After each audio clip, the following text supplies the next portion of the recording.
Hello out there, this is Kelly with Gia's Italian Kitchen. Thanks so much for being with us tonight. Nana is out of town, but I think she's dialing in from wherever she is. So hi Mom out there. Tonight our guest is Dr. Steve Greif. He is a certified sommelier and he's gonna join us tonight and hopefully pair some wine. Yeah, right. So if you are a returning customer, thank you so much for coming back. We cannot do this without supporters like you, so thank you so much. And if you are new tonight, thanks for joining us. You are really in for a treat. We are going to make some classic meatballs, Nana's meatballs, over an arugula salad. And we're gonna make a beautiful asparagus tart that is from the Tuscany region in Italy. So Dr. Steve is gonna tell us what we should be drinking and why as we get into that. So the first thing I want to bring your attention to is if you did send us an email, you should have received the class packet. So that has the grocery list and the recipes, the cooking guide, and lots of other good nuggets in there. So if you did not send us an email prior to the show, you can email us at kelly@giasitaliankitchen.biz and we can send you that packet out later.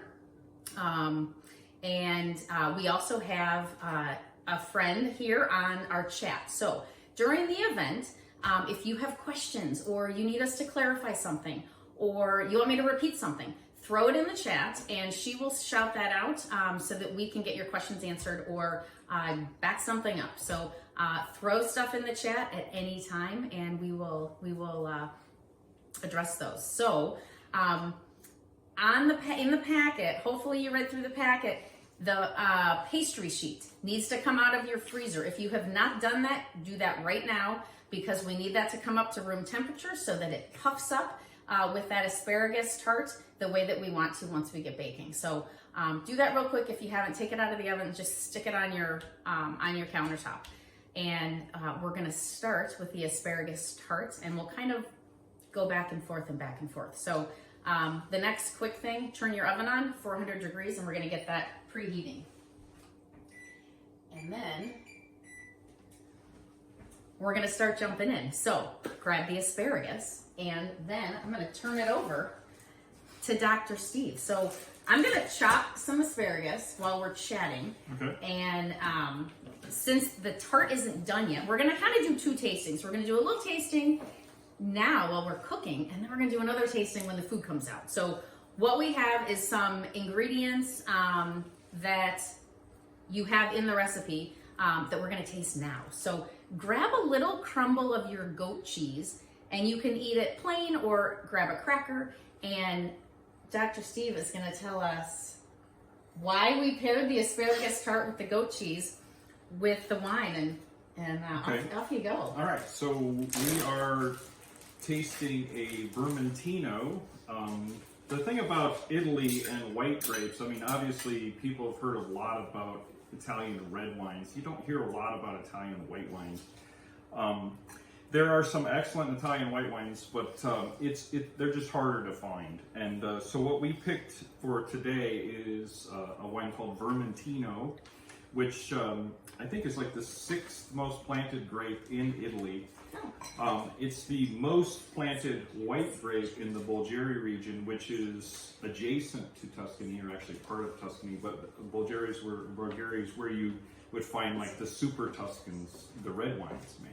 Mm-hmm. You can actually make super Tuscans out of white wine, but you just don't see it very often. Okay. You will find Vermentino pretty much grown all around adjacent to the Mediterranean Sea. It's grown a lot on Sardinia. And as far as what it tastes like, you're going to get a lot of grapefruit and citrus with it, but you also get a lot of saltiness or brininess with it. You can say that's coming from the ocean. Whether it is or not, that's what they say. But the grape you might relate most to it or be similar to in the United States is a lot of different Sauvignon Blancs. It might be similar to that. Although this is going to be brinier. The name Vermentino is thought to come from the fact that sometimes you'll see this wine and it has little bubbles in it. So it's fermented. They say it's still fermenting. Sometimes that happens in a bottle. After it's bottled, it will ferment a little bit longer, and you'll get a little bit of bubbles in it. So it was the word is Vermentino, and so because it's fermenting, so they kind of changed it to Vermentino. So that people don't get scared because it's fermenting still? No, it's not going to ferment. It's not going to be like a bottle of champagne. Yeah. But sometimes you'll see little residual. If you hold up the light, you might see little residual bubbles coming off. Okay. So let me jump back to the asparagus real quick. So I am cutting these up in preparation for the tart. So there's two ways you can do this. There's where the white and the green kind of transition there. We want the green, we don't want the white. The white is really woody and really hard to chew, so you do not want that. There's one way you can do that, is just to snap it. And it's supposed to naturally snap off that transition of getting rid of the white. But I think that that's a lot that we're getting rid of. So that's not the way I do it. The way I do it is I just cut it off. So I'm doing, like a handful at a time, just line them up to get the white, and I'm just gonna cut them with a knife. So I'm gonna do that with a bunch, and then before I toss it back to Steve, I am going to cut them into bite-sized pieces. This is gonna make our tart easier to eat when we serve it, when we're in little bite-sized pieces. So I'm gonna continue doing that, and you guys continue chopping, and we'll toss it over back to Dr. Steve about our white. And how is it pairing with the asparagus and the goat cheese? Well, you want a tart wine. I mean, your asparagus is an especially difficult vegetable to pair with. Oh, is it? Yes. Sorry. Because I mean the vegetal nature of it. So okay. You don't want a real light white wine. I'm thinking of like some Chardonnays and things like that, which would be very light. Oakier Chardonnay is not going to work as well. You need something with a little bit of brininess, that's sharper, crisper, that type of white wine. And that's kind of what you would find in northern Italy. If you're getting towards Tuscany, northern, central Italy, you'll find wines that are a little bit more tart, like the Sauv Blancs that you'd find in the United States. Okay. And that will pair the best with the kind of the vegetal nature of an asparagus. Okay. Can I ask a question? Sure. Is that a rule, a standard rule for sommeliers, or is this your interpretation based on your very refined palate? I don't know if there is a hard and fast rule. I mean, different sommeliers will tell you different things. You're trying to match flavor profiles, and if you have something like in a wine that's overpowering, and then a lighter food, the wine is going to overpower the food. What you're trying to find is something that complements each other. So you want something with a little vegetal aroma, a little bit of tartness, a little bit more acidity with this to go with something that is, it's a little bit sharper in flavor, the asparagus.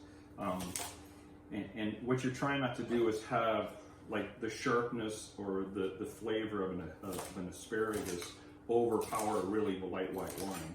It's more on the reds when you'll see a red wine that if you have a lighter entree and you have a super heavy red wine like a Cabernet, you don't taste the food. All you taste is the heaviness of the red wine. So you want to pair the flavor profiles and kind of the weight of the wine with the food. So lighter food, lighter wine. More flavorful food, more flavorful wine. So that's kind of the rule that you go with. That's a great question. Well, thank you. By the way, Carrie says she loves you. Oh, thank you.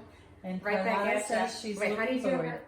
This is like the kids. How do you do this? There. Is that You okay? got it. There you go. Yeah. The other hard and fast rule of pairing is, and this goes really well with Italy, is very simply, if it grows together, it goes together. So if you have wines from Tuscany, a white wine, and you're eating Tuscan-inspired food, it's going to work. You don't have to sit and figure out, is this the exact, almost always they go together. So we just need to go back to Italy, and then exactly. this would be really easy. Yes. Perfect. Okay, so I have one large bunch of asparagus all cut up into my bite-sized pieces. I'm gonna set that aside because what we're gonna do next is taste start. Should we taste the goat cheese on the cracker or just by itself?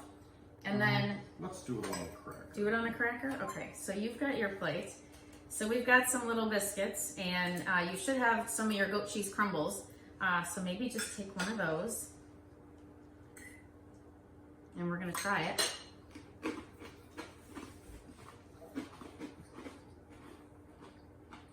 And then we're gonna, should I swallow before I drink? There's no rule there.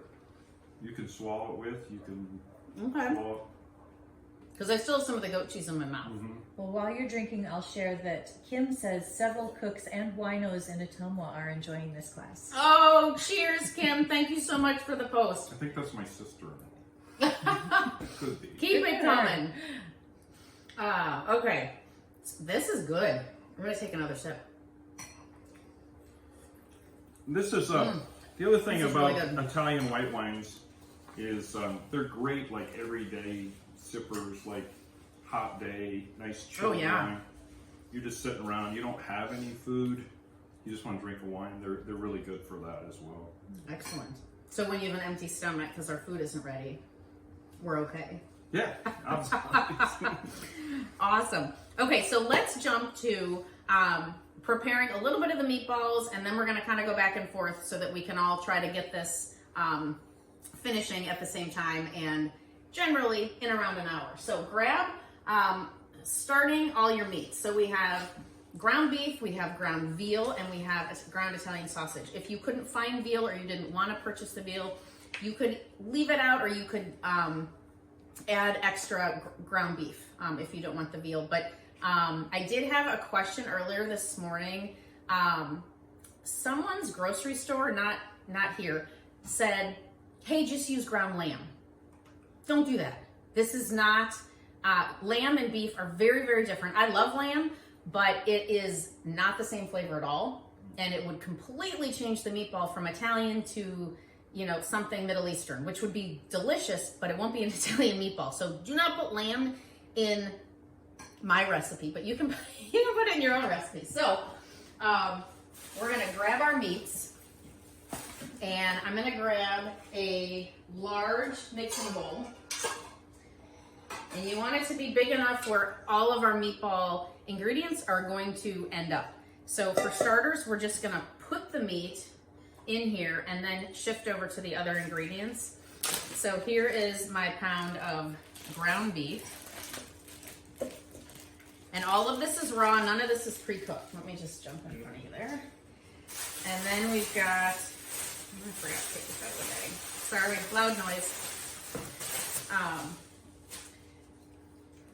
A pound of Italian sausage, ground.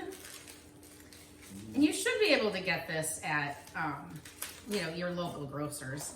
I try to get mine at, I'll give a plug to Graziano's in Des Moines, Iowa, because they're our favorite local to get all the best stuff. Then we have the ground veal. So mine is in a pound package, so I am only going to put in a half a pound here. Look how pink that is. Yum. So veal is just ground beef, but it's young. So it's gonna make the meatballs a little more tender, but it is still just beef. So I'm gonna set this aside and wash my hands. And then the other thing you could get after you've washed your hands is the rest of our ingredients for the meatballs. So you need an onion, you need your parsley, you need your eggs, salt and pepper, a little milk. Oh, could you do me a favor in the fridge on the right-hand side? Grab the milk. Okay, so we're going to push this over here for a moment and get our other stuff ready. So, I'm gonna pour your other one. okay, we're gonna head to the reds. So tell us what you got going on over there, Dr. Steve.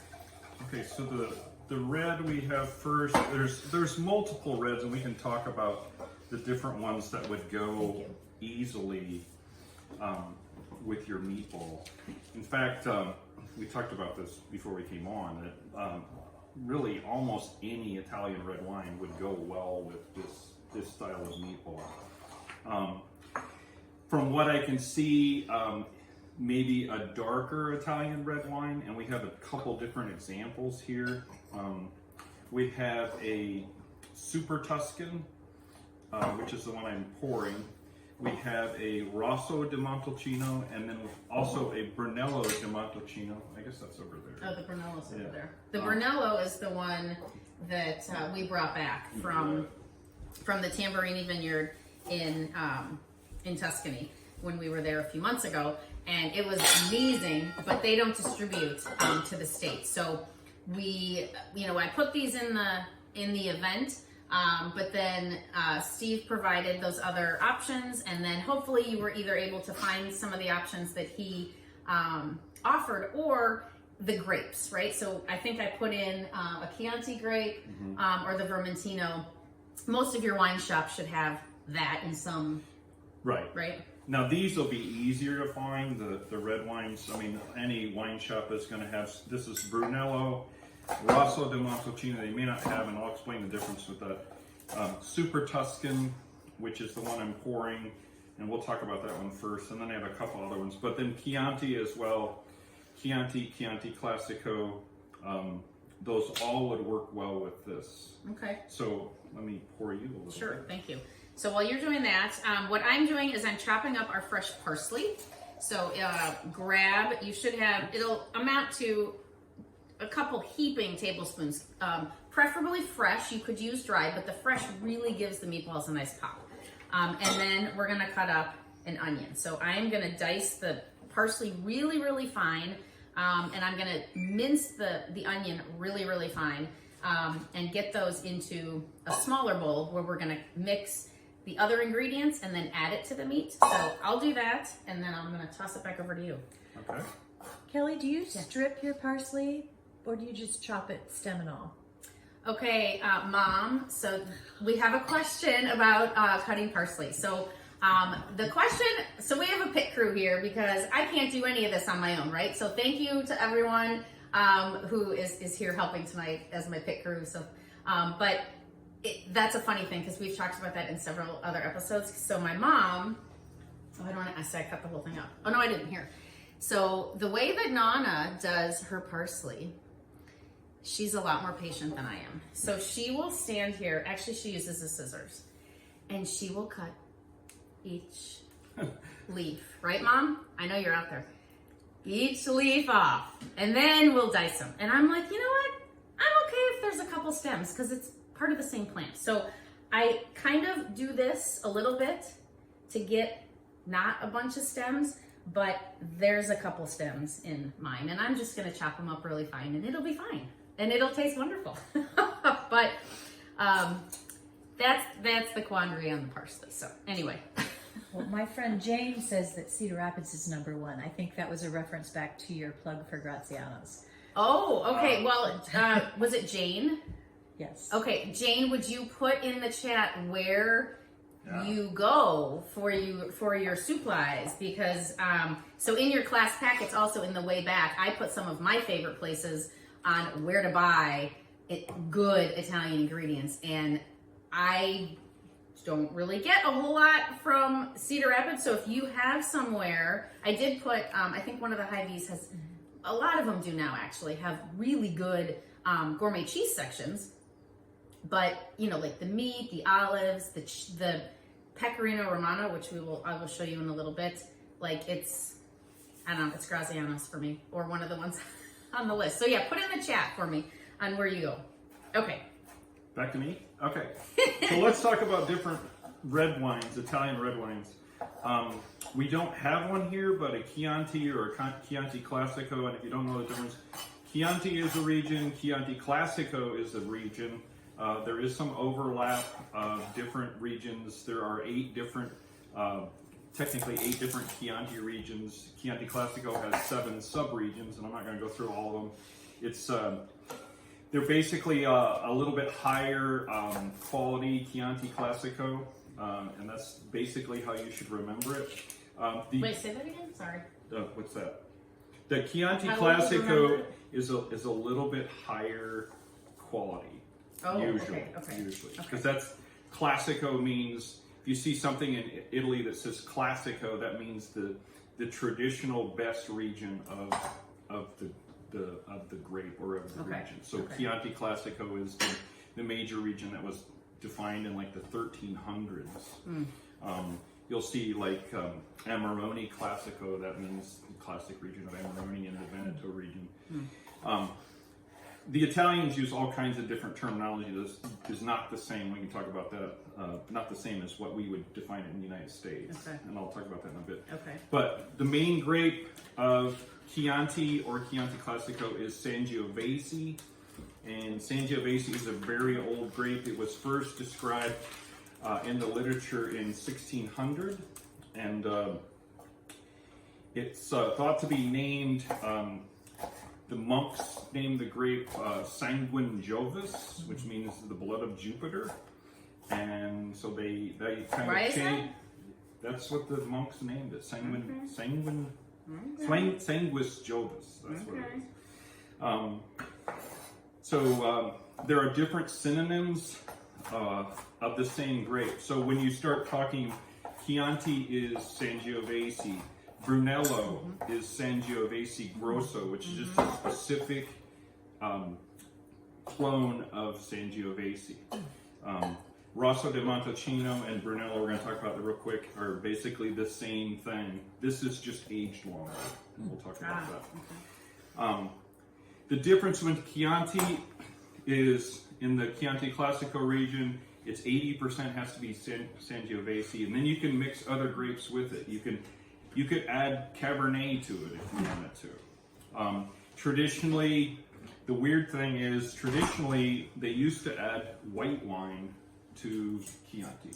That was the traditional way of making it.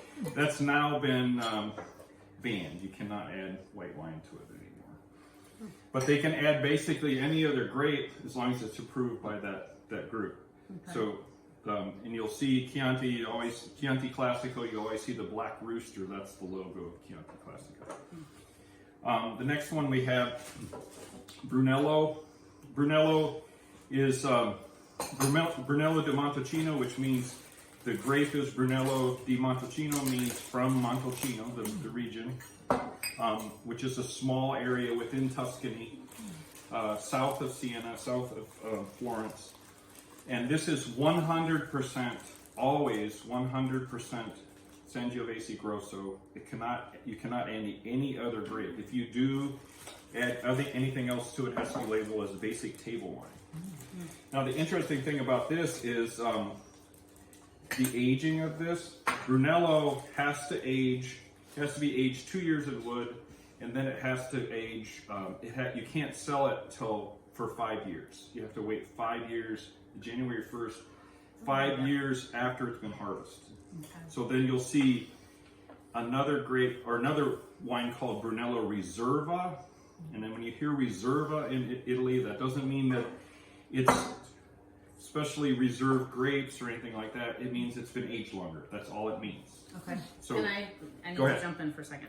Okay, so we need to finish making it's kind of a roux, right, of the meatball. So we've got our parsley and our onions chopped in here. So you need 2 eggs, you need your Pecorino Romano cheese, and you need some milk, some garlic, and this is my, if you've not seen one of our prior episodes, this is an amazing trick that I love. So I take like one of those huge bags from the big box stores of the pre-shucked garlic, and I mince it in my Cuisinart, and then I store them in these freezer-safe bell jars. You put the garlic in, you fill it up with olive oil, and then it stays in the freezer for months. And then the difficulty of the shucking of the garlic and the chopping of the garlic, it's done. So all I'm gonna do is take a spoon and scoop some garlic and put it into my roux, and it's done. So little quick side tip there. And a little salt and pepper. So I'm gonna assemble those. You've got your recipe. We've got 1/4 cup of milk, 1/2 cup of cheese, 2 eggs, salt and pepper, and then we're gonna mix this up. Okay, back to you. Okay, so I was on Brunello Riserva, which Only difference is exact same requirements, has to age for 6 years. So the problem is the Brunello producers found out that when they're aging their wines for 5 or 6 years, they weren't selling any wine. So they created a classification, a DOC classification called Rosso De Monticino, which is the same thing, 100% Sangiovese Grosso, grown in the same delineated region. It can age for a year, and then they can sell it. If you're into Brunello, and I hope you are because they're great wines, you want to get into a lower cost version of Brunello, try the Rosso De Monticino. Finally, we have the wine we poured, which is Villa Antinori Toscana, which is what's called a super Tuscan. And a super Tuscan basically came about, the story of super Tuscans was if you're making Chianti or you're making Brunello or you're making any other Italian wines, there are laws that tell you exactly how you have to make wine. You cannot vary from them at all. So the Tuscan producers were seeing Bordeaux and California produce these great wines using Cabernet and Merlot and grapes like that and selling them for astronomical prices. And they're like, we want to be able to do that. So they created super Tuscans. So this is Villa Antinori Toscana, which is mostly Sangiovese, also Cabernet, also Merlot, and also a little bit of Petit Verdot. Oh, that's good. Those last three are all Bordeaux grapes. And so they're making a Bordeaux style wine with Sangiovese. Okay. So why? Oh, I'm sorry. Go ahead. Oh, no, I was just going to say that Jane came back and said that her go-to place is Hy-Vee. Her naughty son put the plug in about Cedar Rapids. Her naughty son is a good friend of my naughty son. Okay, that's funny. That's funny. We love it. Keep throwing things in the chat. It's fun. Okay, so I am all mixed up here. So I kind of have like a little scrambled egg omelet mixture kind of. So I'm going to grab my meat and take these off because Nana and Nono, so Nonoini is my grandma, and the only way to mix a meatball is with your hands. So I've just washed my hands, I'm dumping all this in, and I am going to get a little dirty here and mix the meatballs, and then we're gonna set this aside to rest for a little bit while we assemble the asparagus tart. So mix up your meatballs and then just keep it in this bowl, set it aside, wash your hands, and we'll come back and finish making the tart and getting that in the oven. So my question was, can you tell us why you paired these with the meatballs for tonight? Obviously you have a lot of red meat there and the different red meat flavors. You need something with a little bit of tannins, or in this instance, the different grapes have significant amounts of tannins, especially the younger Rosso De Monticino. The Brunello has a lot of tannin. But that's what pairs best. Meat and tannin in wine go together. The weight of this wine, you got a little bit darker red wine. All of these are going to be darker. As opposed to if you've ever had Barolo or Barbaresco, which are lighter. Chianti's a little bit on the light side of this, but definitely red wines that will go with your meatball.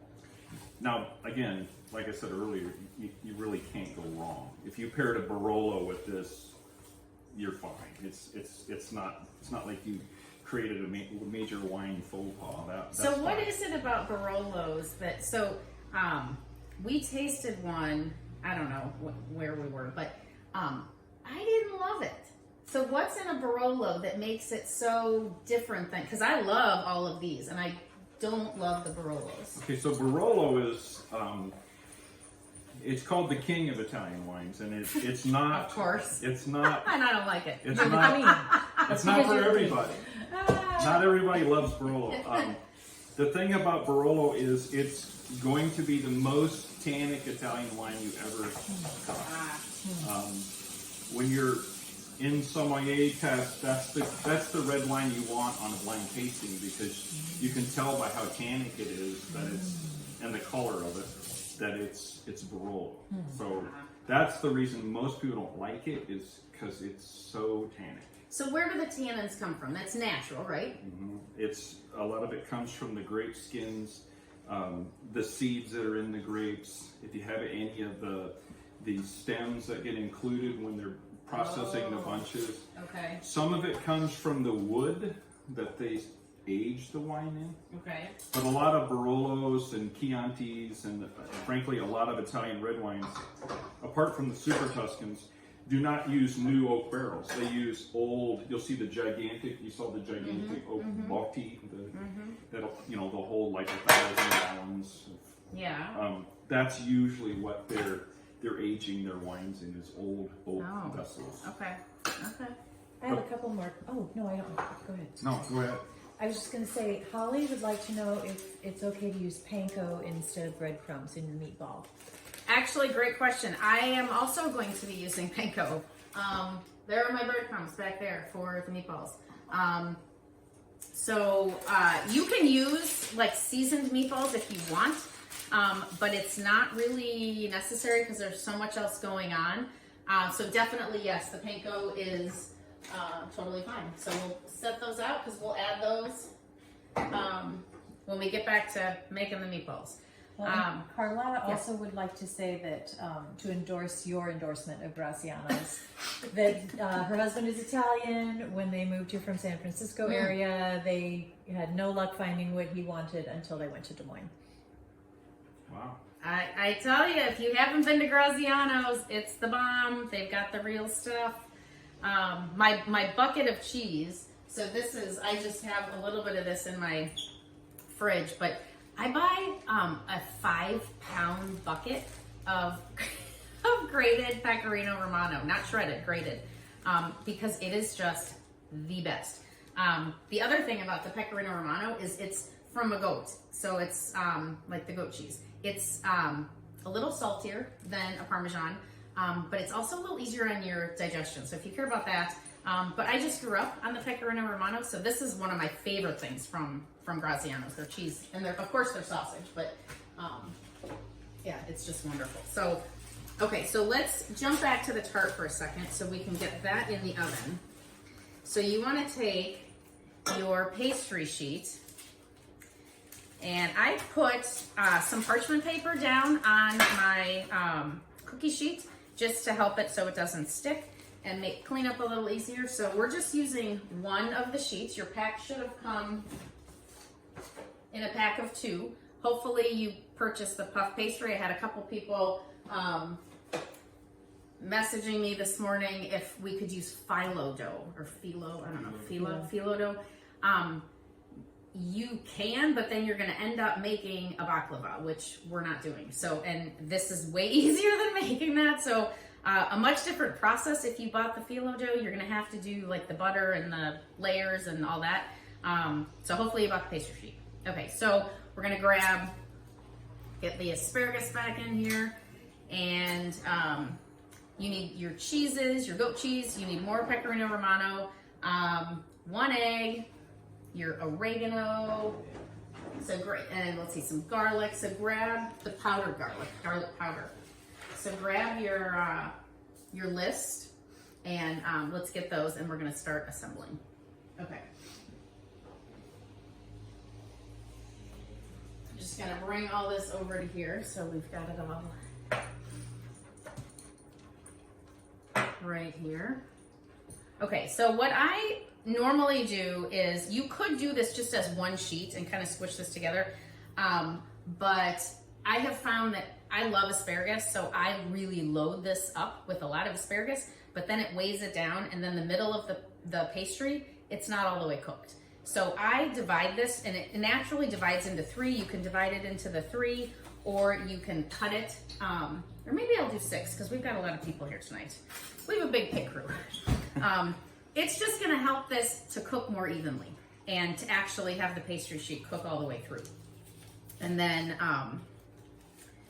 our cooking time, since I'm cutting this into 6, I might knock just like 2 minutes off of, but you still need around that 20-minute mark so that the pastry actually cooks. So we're going to do, let's see, I need an egg.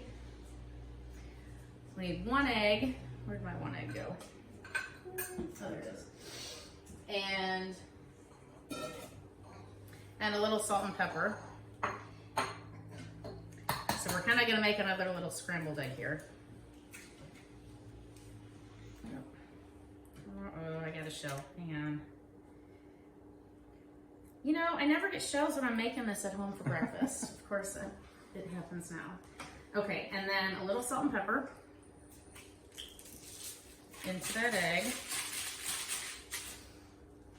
And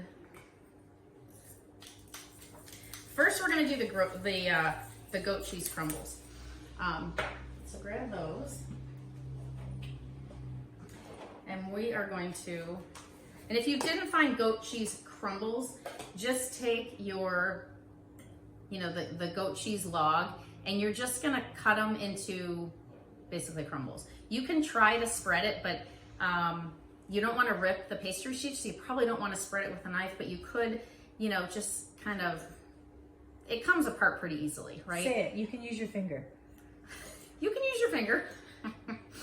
And just make little tiny pieces and then just kind of dollop them on there. So if you have the crumbles, great. If not, no worries. And I'm gonna try to get all of these on the pastry sheet. And for this recipe, since we're not baking, we are cooking, you can use as little or as much of the asparagus or the cheese that you want. That's really a preference. I love the goat cheese flavor, so I'm kind of adding a pretty decent amount of the goat cheese here.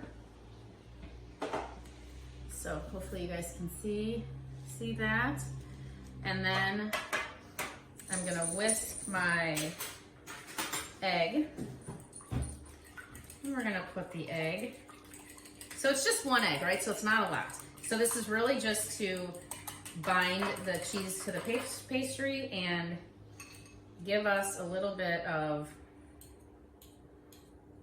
because it's not going to be a scrambled egg obviously, but just to get that over your goat cheese a little bit. Have you ever just mixed the cheese in with the eggs first? Oh goodness. I haven't, but that's not a bad idea. I will try that next time and let you know. Okay, then let's see.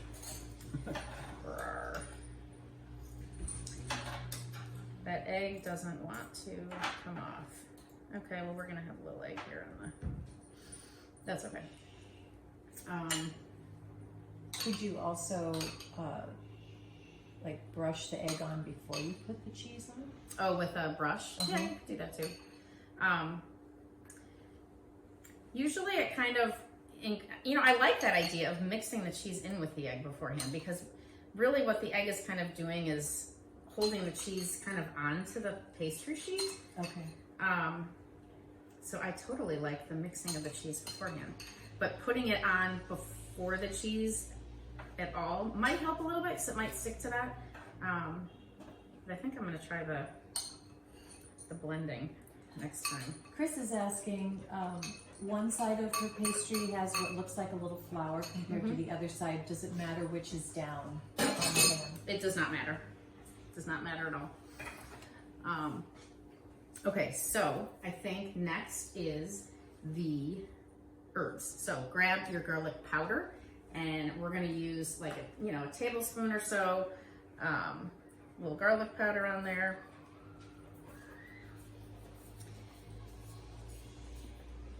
And then we're gonna grab our dried oregano. So I use dried for this instead of fresh, because the dried herbs are actually a little stronger because they're more concentrated, and I really want that punch in here. You could use fresh. I've got my plant behind me on the ledge, so it really doesn't matter.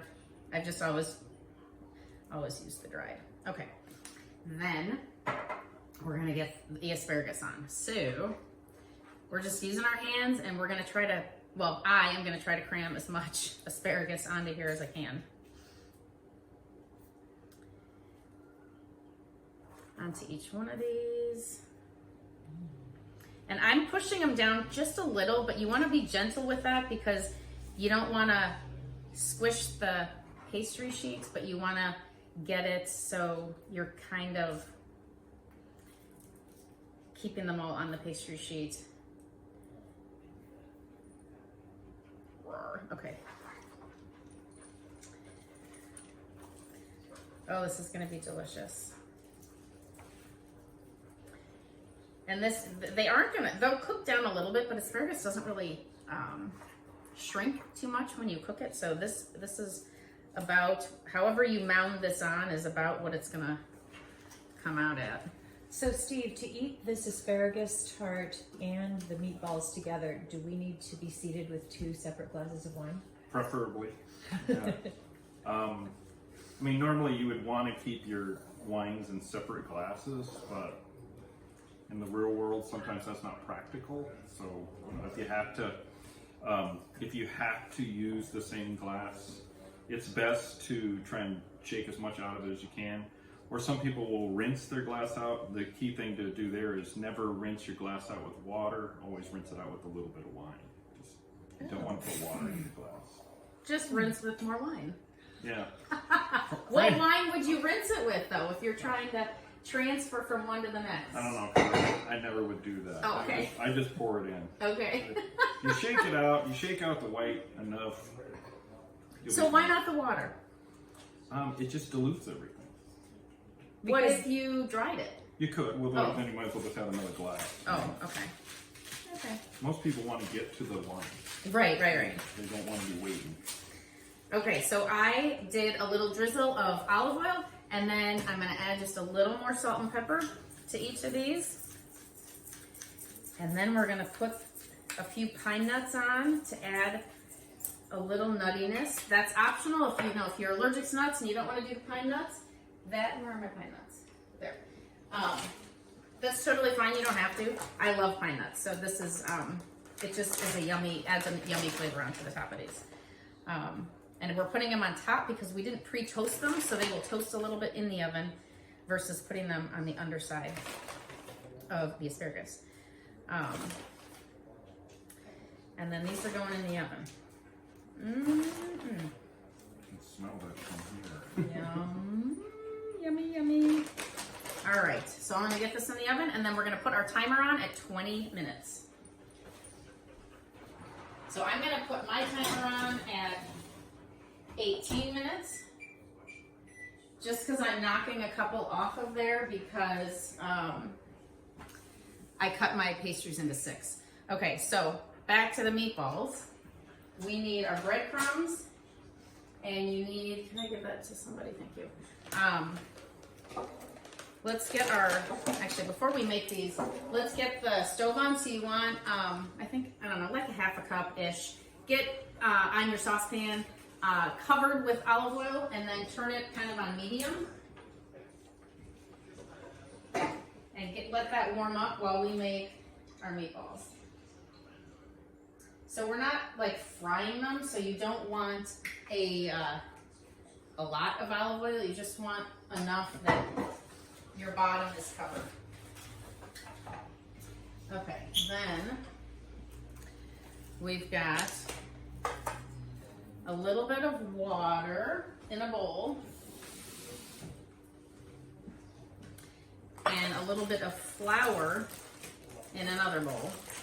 And we are going to very, very, very, very lightly coat these, really to just help them cook and help them stay together. There's lots of ways to cook a meatball. You could throw the meatball into the sauce. You could do the meatball on a sheet pan, and do it in the oven.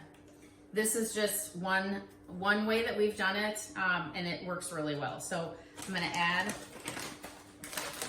I don't know, what did I say, quarter cup of the breadcrumbs? So part of the challenge with cooking Italian is that everything that my grandma would do, she'd be like, 2 shakes of this, handful of this, eyeball that. So we've, Mom and I have done the recipes, we've written them down, we've assigned measurements to them, but I always eyeball it. So it's a half cup. I'm asking how much.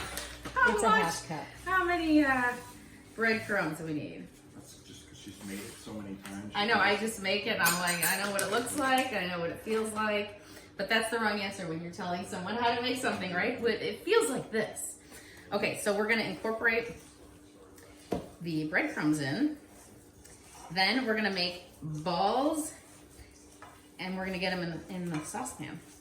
So we're going to make meatballs. Let's see, what could I equate this to? Maybe the size of a Major League Baseball. Maybe a little smaller. You don't want it too big because we don't want it raw in the middle. But since we're doing it on the saucepan, we're going to turn the meatballs to brown it on each side, and you want that perfect size so that you brown it. It's cooked in the middle. It'll be probably about medium temperature, but then it's not burned. So let's see how I do. Is that about a Major League Baseball? A little smaller. Ish. So no. that's my hand. No. Too big, too small? That's Or smaller compared than to a baseball. baseball. A little smaller. Okay. A little smaller. So a little smaller than a Major League Baseball. Okay? Closer to a tennis ball. Yeah, Tennis ball. There we go. Yes. Tennis Good. ball. Okay. So I'm going to make about 6 of these and just put them right back down in here. And then I'll kind of do my assembly line there of the flour while the pan is warming up. Kelly, Yes. Tara would like to know if there's a way to watch a replay of this. Yes, absolutely. So we are going to, well, it's being recorded in Facebook right now, so I don't know how quick they are, but the video should be available in the Facebook, in our Facebook page, Gia's Italian Kitchen, probably tomorrow. And then as soon as I can download a copy of it, I will also throw it onto YouTube. So if you haven't been to our YouTube channel, we have lots and lots of past videos. I love YouTube because it's like a library. You know, all my videos are up there. Well, not all of them, but a lot of them. So go to YouTube, Gia's Italian Kitchen, and there's a lot of fun episodes from the past, but I will post this one later this week, and yes, then you can rewatch it. All right, so while we're making the meatballs, didn't we pair, well, we have a little snack tray because our pit crew gets hangry. So we have a little charcuterie board over there.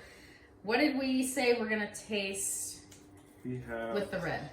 the little bit of salami. Okay. I don't know, this is a lot of salami. It's one piece. No, I know. Kelly was serving, that's why. So a little piece of salami, and again,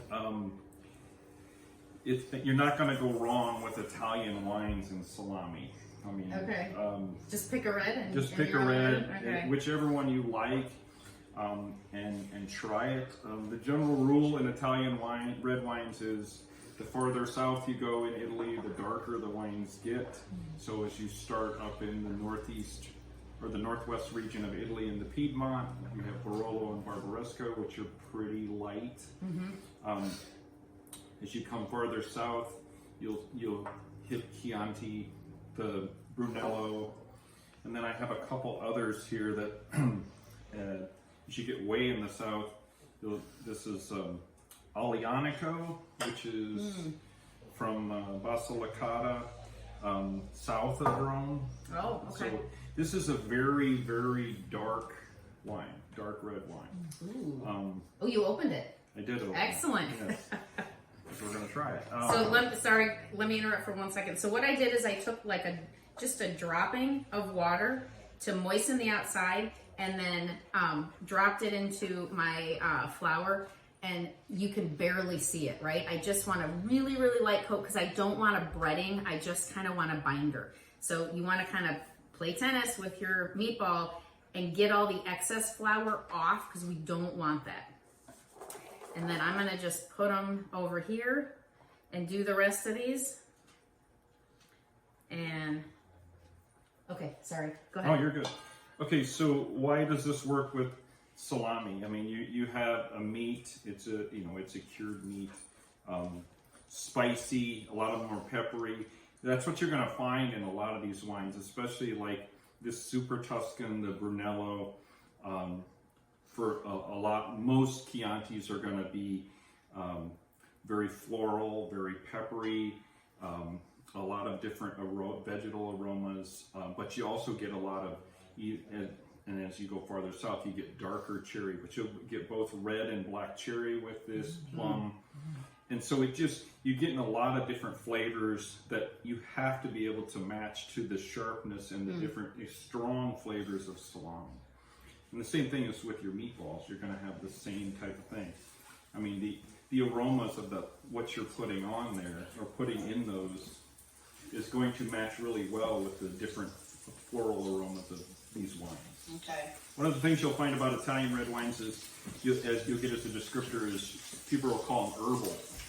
You get almost like a potpourri smell with them, especially Chianti. Okay. So when you say like the vegetable smell, what is that? What are you smelling? When you say it's vegetal. A lot of times you'll get like a greenness. A lot of times it's almost like underripe, and sometimes that is from underripe grapes. I guess the grape that you would think about most in the United States, you'll get a lot of greenness sometimes with Zinfandel. And if you ever looked at a Zinfandel bunch when it's processed, Zinfandel is weird because you'll get super lush, super ripe grapes, but you'll also get very unripe at all. And if you ever looked at a bunch of Zinfandel when they go to process it, it will have fully developed, almost raisinated grapes, and you'll have some that never formed, they're green. Oh. So you get the greenness of the different. Okay. And a lot of this, when this is harvested, a lot of it's from whether they include stems with the bunches, but you'll get greenness to it. Sometimes you'll get like a green bean aroma or peas. You'll get like grass. What am I drinking? Which one did This you pour me? is the super tough. Oh, okay. Very good. Okay, so I put the meatballs on. The stove is on about medium. Excuse me a second. And I'm going to leave these on each side for about just a couple minutes. And then we're just going to keep turning them and turning them. So while that is sitting, if you don't have your arugula out, you could get that out of the fridge because we will mix that and get that done here in a second. Could someone do me a favor and go in this fridge? There should be 2 packs of arugula. Please. I'm going to try and show the difference. It may not, because this is Alianico. Thank you. And it would be super dark, but this is a 18-year-old bottle of Alianico that I brought. Oh my gosh, and you opened it for us. Thanks. So if you look at, it's still darker than this is Cabernet over here. Cabernet Merlot. So they're approximately the same darkness. One thing you'll find out when you drink older red wines is that's what happens. Older red wines get lighter and older white wines get darker. So that's one way to tell age. Oh wait, say that again, I missed it. Older red wines get lighter as they age. Older red wines get lighter. Oh, okay. Older white wines get darker. Okay. And that's just the aging process. Older red wines get lighter because the tannins and a lot of the color that form the darkness of the wine will actually drop out as sediment. That's why you see sediment in old wine. And so the wine gets lighter. Oh. That's one of the ways to tell an age of a wine. So you see how this is like brown on the outside? Oh, that's okay? Yeah. That's no, brown that's on it. the outside? Yeah, I was telling you it's old.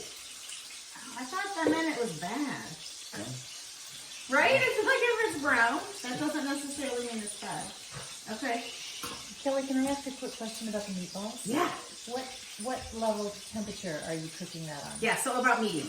Medium. You don't want it too high because you don't want them to burn, but low, they're not going to cook fast enough. So. And then how many different surfaces of the ball do you cook? So I did down, I totally flipped them over, and then I'm going to try to kind of do the circle, because now they've almost, instead of being a tennis ball, they've kind of turned into a saucer?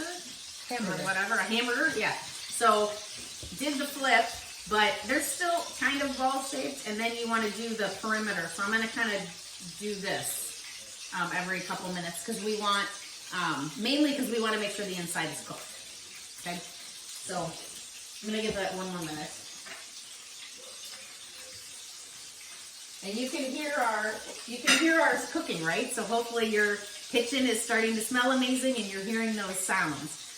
So while we're doing that, I'm gonna grab the arugula and I'm just gonna dump this whole thing into a big salad bowl. And we are going to,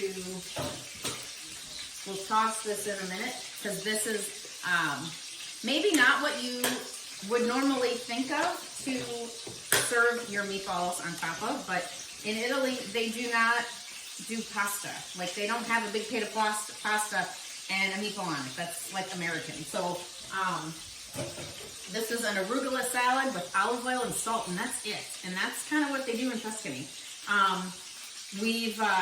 Oh, there was a recipe that we did. Well, I don't think I've done this one for.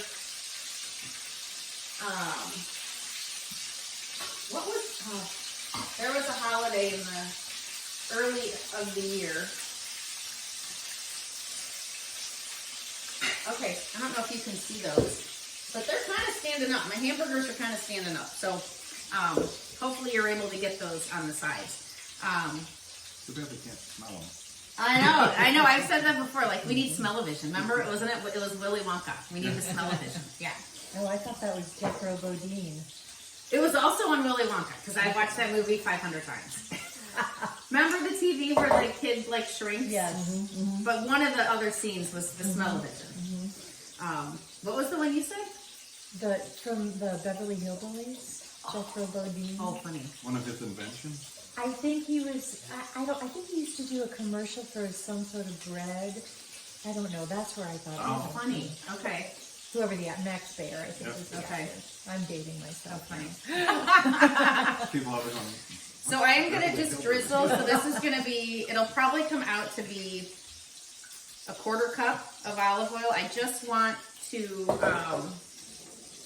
really to barely coat it. And then I'm just going to mix this. I'm going to put some salt. Because there's so much flavor in the meatballs. That this is, and the arugula is like a spicy lettuce. So if you haven't had arugula, do expect it is not going to taste like regular lettuce because it does not. But it's very yummy and has a nice complement for the meatballs. Okay, I'm going to come back over here and turn these again.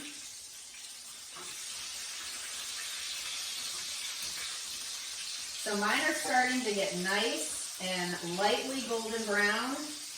Oh, they're looking good.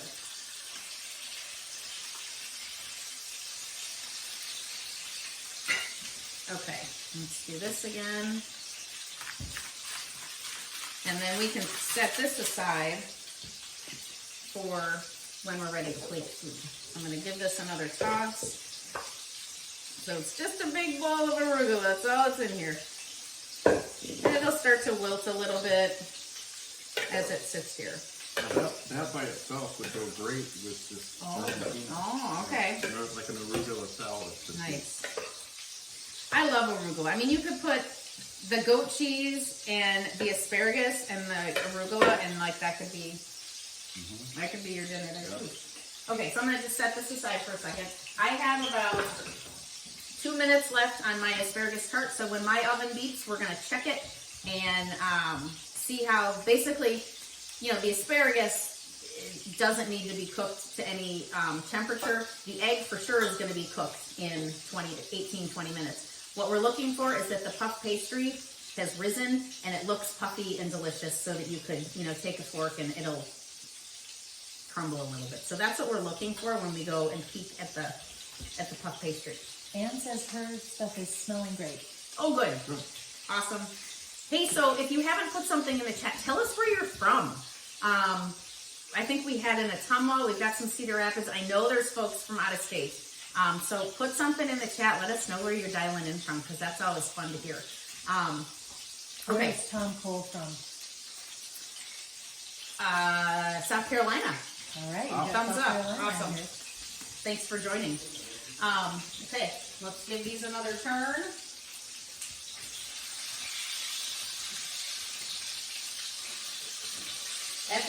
you can kind of lean them against each other because they'll help each other stand up.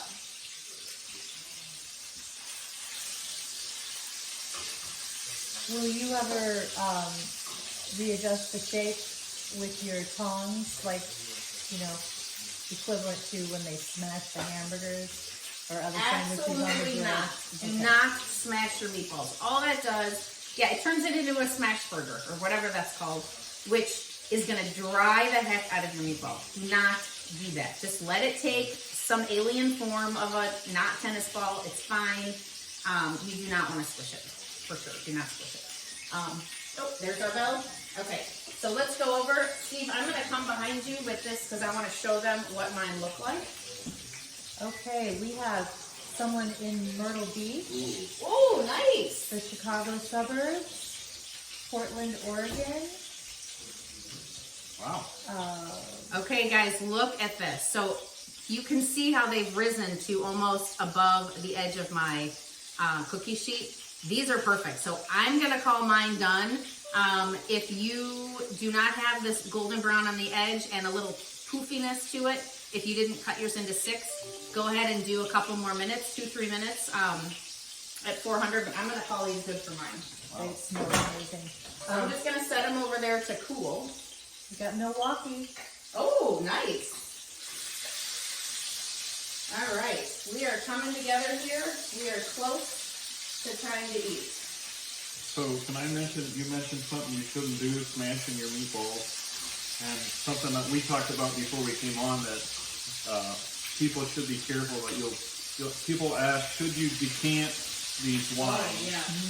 And you can, and a lot of them you should, especially this, we have this old 18-year-old bottle of Aglianico, and frankly, it would benefit from being poured into a decanter. The thing that I mentioned to Kelly about being careful with is people will pour wines through an aerator, and you want to be careful with that. If you're talking about, I mean, you have this Rosso De Monticino, and if you want to pour it through an aerator into a decanter, you're probably fine. If you had an older bottle of wine like this one, or especially like a Bordeaux or something that's really valuable, I would tell you to be very careful not to do that, because you can damage these older wines. When it's almost like you shock them, because one of the things you're trying to do with aeration is to put oxygen back into the wine. And sometimes an older wine just doesn't respond very well. I've seen people destroy really great old wines by running that's so through it. sad. The best thing, if you have a nice decanter, just pour it into the decanter and let it sit for a while. Like how long is a while? Well, they usually say you want to give it about 5 minutes for every year that it is. Okay. So, I mean, if you have an old bottle of wine, I've decanted some old Bordeaux for 8 hours. Oh, wow. Before they started to smell and taste amazing. And if you smelled them before that, it would smell a lot of times like a barnyard, and you would think it's rotten. Yeah. And a lot of times you just got to give it time. Okay. Sometimes that old funkiness of the wine will blow off, and it'll be great. So Okay. just don't be in a hurry with old wine. Okay. Okay. Could someone do me a favor and grab a couple of plates from the table over there, the dinner plates? So for you folks that are on tonight, you are live. I have a special offer for you. As we actually, I'm going to turn mine off. If you've turned your meatballs on all sides, they should be pretty good. I'm going to turn it off and let these kind of come down a little bit while we chat, and then we're going to plate and eat. So if you have enjoyed tonight, the next thing that Gia's Italian Kitchen can offer to you is a private group class. So maybe you've got siblings that live across the country, or friends that you don't get together with very often, that you could do a virtual dinner party. So I can do those virtually, or I can do them in person. And the bonus is that you get to pick the menu. So we pick some foods that you would enjoy. If you have any allergies, we'll address those. And then, we send you the grocery list and the recipes ahead of time, so that when we come together, it's just like this, but it's your own private group. So there's no strangers in it. It's your friends. or family, and your video would be on too if you wanted it on, so that you guys can chat and and goof around while we're cooking. So it's a really fun option. It also makes a great gift. So think of the holidays as we're coming up this fall, that it would be a great gift if you know someone who would like to do that. So the bonus for tonight is for the next 72 hours, so through Wednesday night, and I'll say midnight, but I'll be asleep. So sometime Wednesday night Central Time. We're gonna do, if you buy one, I'm gonna give you a second one for half off. So go to Gia'sItalianKitchen.biz, scroll down just a little, and you'll see the private group class right in there. You can click on it and find out more information on it. Or for those of you that have the class packet, you're welcome to email, and we can answer any questions that you have. But be thinking about that for your friends and family, or for yourself. One for you, one for your friend, one for you, one for your sister, right? Right. Is the price structure in the description on your website? Yes. So for the private group classes, it's up to 6 people, and the pricing is in there. It's $297 for up to 6 people, virtual or local. And if you have a bigger group, shoot me an email. We'll figure something out. And then you have something fun and exciting coming up too. Right. The thing I've been working on for a couple of years, and we're finally started. I'm the general manager of a wine club that we do with Golf Week magazine and USA Today, and it's right now we have 2 different offerings. We have a all reds choice, which is, and the premise behind this is these are all very super premium wines, very hard to find. It's not, I don't find the wines. I have 2 master sommeliers who find the wines and have relationships. So we're bringing wines in from all over the world. Wow. So we have an all reds club. We have a mixed reds and whites club. Okay. You can join, it's golfweekwineclub.com. And if you have any questions about it, you can shoot me an email. It's steve@golfweekwineclub.com. Okay. Or I can. And we can put that in the post, in the event post. I'll put these up here. Do you have to be a golfer? You do not have to be a golfer. You do not have to know anything about golf or wine or anything. Usually when we ship them, we give you like tasting notes and wine. I do wine pairings. But our first shipment, we just started, and our first shipments, we still have a couple states to go to. We can't ship because it's too hot. Oh. But our all reds, we had a really amazing Cabernet from Napa that was, I think they make 700 cases of. That's it. We had a Brunello from Monticino that they only import like 1,000 cases, and then we had a Cabernet Franc from the Loire Valley, which I think they only produce like 500 cases. Of wine. So nice. these are all hard to find wines. We already have one taker on this. Could I get one of those cards? Thank you. My pig crew is buying stuff. Yay. Okay, let's pull this together and get you guys dinner. So I just put the meatballs on a paper towel just to get rid of some of the oil. You can do that or not, because we're basically putting it onto a plate of arugula with oil on it, but I just kind of always do that. So I'm going to take a little bit of our salad, and this is preference too. You can do as little or as much as you want. If you're a big salad eater, load it up. And we're going to put a meatball right there in the middle. Look how pretty that is. Oh, it's rolling away. Okay, so we've got our meatball with our arugula salad. Then I'm going to bring over our asparagus tart. Oh, these are yummy. So this is probably still hot, so watch out there. And we're going to, I'm probably going to cut these for service, but I'm going to just put one of these on the plate so that you guys can see this.